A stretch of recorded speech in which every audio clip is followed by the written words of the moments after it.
কথায় আছে, জন্ম মৃত্যু বিয়ে, তিন বিধাতা নিয়ে। আমাদের জন্মানোতে আমাদের কোনো নিয়ন্ত্রণ ছিল না, মৃত্যুতেও থাকবে না।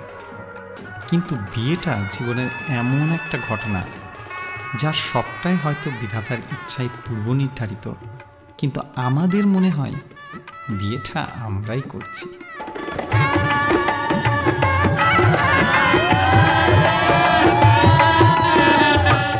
এইটাই সেই সন্ধিক্ষণ যখন লৌকিক রীতি মেনে আমরা অলৌকিক ইচ্ছেকে সত্যি করে তুলি। তোমার সাথে আমি পড়াশোনা করেছি বহু বছর, কিন্তু বিশ্বাস করো, একবারও মনে হয়নি তুমি আমার জীবন সঙ্গী হবে কোনোদিন। সারাটা জীবন তোমার হাতে হাত রেখে জীবনের সব চড়াই উতরাই পার করতে হবে। তাই সিঁদুরদানের মুহূর্তটা আমার কাছে খুব স্পেশাল।